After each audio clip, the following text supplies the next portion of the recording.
কিসের ভয়? কাকে রক্ষা করার জন্য?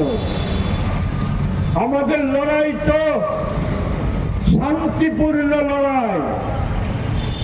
আমরা জাতীয় কংগ্রেস, আমরা তো অহিংসার পতাকা বহন করে চলছি। আমরা তো প্রতিহিংসায় বিশ্বাসী নই, আমরা প্রতিশোধে বিশ্বাসী নই। আমরা বিশ্বাসী মানুষের পরিবর্তনে। মানুষের পরিবর্তন আমরা চাই। কেন চাই? চাই এই দেশের এবং রাজ্যের মঙ্গলের জন্য। এখানে আলোচনা হয়েছে, আমি সেই বিষয়গুলির পুনরুল্লেখ করে আপনাদের বিরক্তি চারণ করতে চাই না।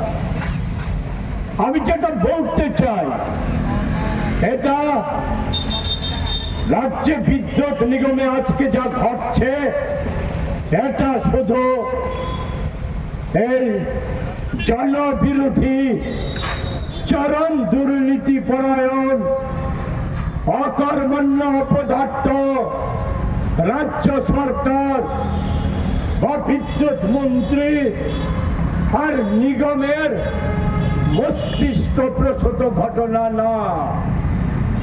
একটু সামান্য আমাকে বলতেই হয় ইতিহাসটা, যে পরাধীন ভারতে আমার জন্ম হয়নি, ইতিহাস থেকে জেনেছি যে পরাধীন ভারতে এই ভারতবাসীর কাছে 95% বেশি ভারতবাসীর কাছে বিদ্যুৎ ছিল মহার্ঘ বিলাসিতার বস্তু।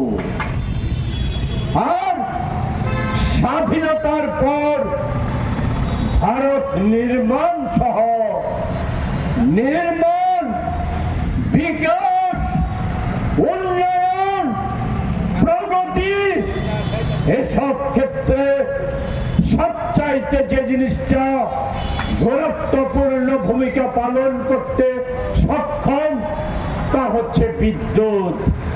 পণ্ডিত জওহরলাল নেহেরু দেশের প্রথম প্রধানমন্ত্রী অন্য অনেক গুরুত্বপূর্ণ আইন প্রণয়নের সাথে বিদ্যুৎ নিয়ে যে আইন রচনা করেছিলেন, যাকে পাথেয় করে দীর্ঘ সময় এই আজকে যা কিছু ভারতবর্ষের প্রগতি, উন্নতি, অগ্রগতি, সম্পদ, এই সমস্ত কিছু যা আজকে বিক্রি করে দিয়ে বাহাবা করাবার চেষ্টা করছে।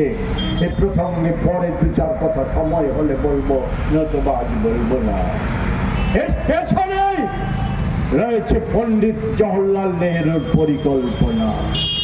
বিদ্যুতে আইনে কি ছিল?